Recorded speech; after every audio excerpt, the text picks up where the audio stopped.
Hey, good morning, everybody. We're on the record. We are outside the presence of the jury to discuss the admissibility of the body-worn cam of which witness is it, Mr. Nelson?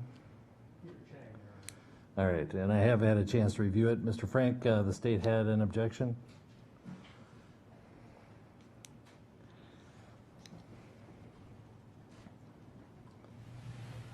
Good morning, Your Honor. Yes, we do have objections to the body-worn camera video. As I indicated to counsel last night, we would object to admission of Officer Chang's body-worn camera video after the time stamp of 1:15:35. That, as I think I tried to point out, is that Zulu time thing rather than the regular time that the MPDs are in. But it's also running time 5:12 on the scale below. Within that first 5:12, there is a particular piece that we need to talk about because Officer Chang sits in his squad car and runs Mr. Floyd's name while his body cam is looking right at the screen. And information about Mr. Floyd pops up. Some of that is actually, you're able to read. And because this, if it's made an exhibit, would be public, we think it's inappropriate to have information about Mr. Floyd on that screen available as an exhibit or generally to the public. So somehow that has to be obscured. We don't care if a black box is put over it, if it's obscured in some way. But it's within that portion of the rest of the video we recognize is admissible and relevant. Because that time frame is the incident itself. Officer Chang arrives, interacts with the two officers and Mr. Floyd as they go over. After Officer Chang comes back over to the Dragon Walk side of 38th Street, he admits in a statement he no longer sees what's going on over there. Because this is a reasonable officer standard, as we all know, what happens after the restraint and across the street on 38th is simply irrelevant to the issues at hand. So after that point in the video is where we believe it reasonably loses any relevance. After that point, of course, there's audio, and Officer Chang speaks to the two individuals that were passengers in the car, and it's just full of hearsay. And some of that would be offered to prove, we believe, the truth of the matters asserted in those statements about what happened. So it's full of hearsay after that. There is a moment where Officer Chang towards the end is standing around as the officers do some follow-up, and this court allowed video of that time period as relevant to conducting or finishing their investigation. So I see where the court might find that particular period of Officer Chang's video to have some relevance. So in that sense, we would object to that portion, really as cumulative, because of course, the better video of that has already been admitted with Officer Chauvin's body cam during that time period when Officer King comes out. I believe that was the court's ruling about why that's relevant. It shows something about the intentions of their investigation. So our objections are being able to read the screen in Officer Chang's squad car if he pulls up the information about Mr. Floyd. After 1:15:35 is simply not relevant. It's full of hearsay and potentially a cumulative objection as well. Thank you.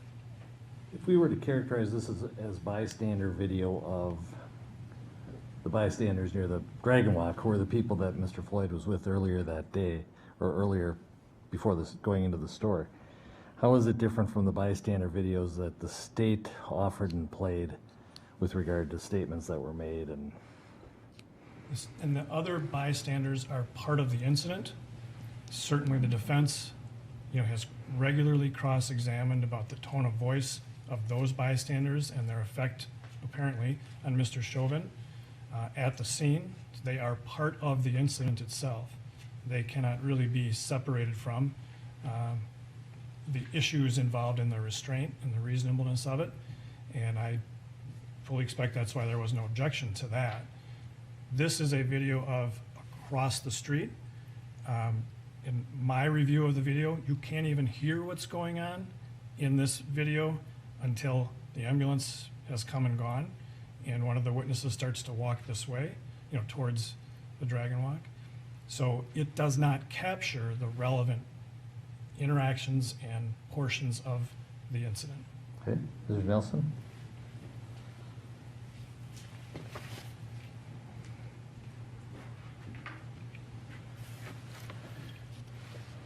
Thank you, Your Honor. Your Honor, I would break Mr. Chang's video into kind of three relevant sections, or three pertinent sections, I should say. The first being the initial reaction as described by Mr. Frank, the first approximate 5 minutes of the video. And then there is a period of time, a second period of time, where Officer Chang is dealing with the passengers. And then the third part of the video I would characterize as the occurrences after the ambulance has arrived and left, and what happens there. In terms of the first section, I do believe that it is relevant to the analysis. It shows another perspective of what was happening at that particular moment. I would need to figure out fairly quickly how to get that blocked, how to get those portions of the computer screen blocked that contain information about Mr. Floyd. There's that section, and I don't think, subject to that redaction, I don't think the state apparently objects to that. The second part, I believe, is relevant because it shows another officer's reaction to what is going on. It shows other bystanders' reactions to what is going on. And you can see during that period that Officer Chang is pacing kind of back and forth, trying to split his attention between the passengers and also observing what's happening across the street. Again, in terms of the reaction to the crowd and the crowd growing more and more vociferous as time progresses. So I do think it's relevant because it shows it from a distance. It shows Officer Chang walking.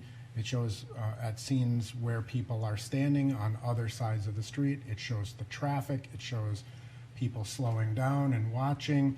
There's a lot of information that can be gleaned from that segment.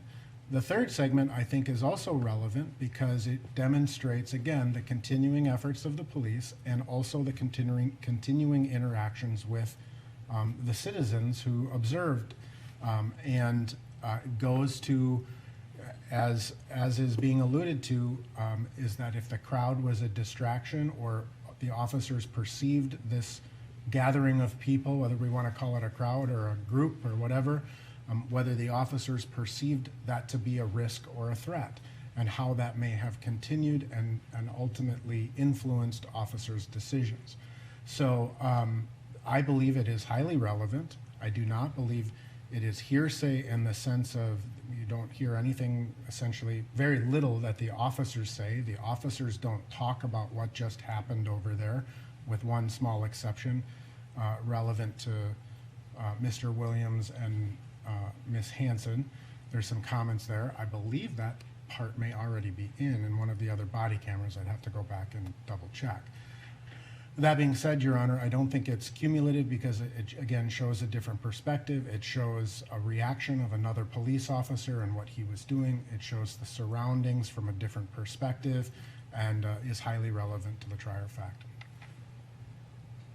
I have reviewed the entire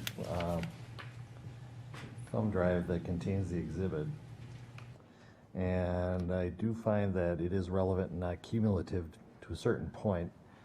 I would note that the body cam includes video from a distance, what is happening in front of Cup Foods, but also the timing of when the fire engine 17 shows up.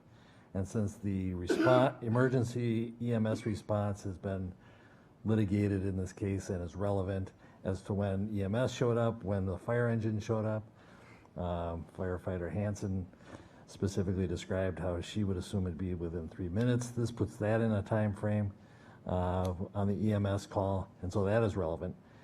And to the extent that there are any statements made I find they're not offered for the truth of the matter asserted, or to the extent they are, they fall into the residual exception, because these are people just making comments of their observations at the scene. There's no motive for them to lie or anything else, so they would certainly be reliable. They're not inculpatory in any way.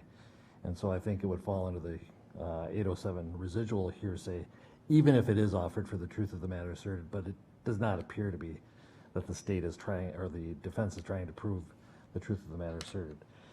So with that, I'm going to order that you redact the part when the officer is looking up on the computer. I think for today's purposes, you can simply fast forward through it 30 seconds or so when you get to that point. That way the jury won't see it when you publish it today, but it's got to be redacted. You got to take it back, and before we submit this to the jury for deliberation, it has to be taken out. So basically, when he gets in the squad until when he gets back out of the squad. And I'll advise him that it's been edited to take out irrelevant materials up until the time the fire engine leaves. Anything after that is not really relevant. To some extent, it is cumulative, as the state has said. But up through the time the fire engine leaves is appropriate. So with that redaction in the middle and the ending after the fire engine leaves, the body-worn cam will be admissible. I should be able to, within about 10 minutes, accomplish that. All right, you can actually accomplish the redaction within 10 minutes? I would just be cutting those clips out rather than trying to put some sort of black screen on. No, that would be my preference. So if I can have about 10 minutes, Your Honor. Let's reconvene now. Let's bring the jury back at 9:30, and we'll start at 9:30. Yeah. This is your copy, Mr. Nelson? All right. We'll reconvene at 9:30. Anything else that we need to go over? All right, we're off the record then.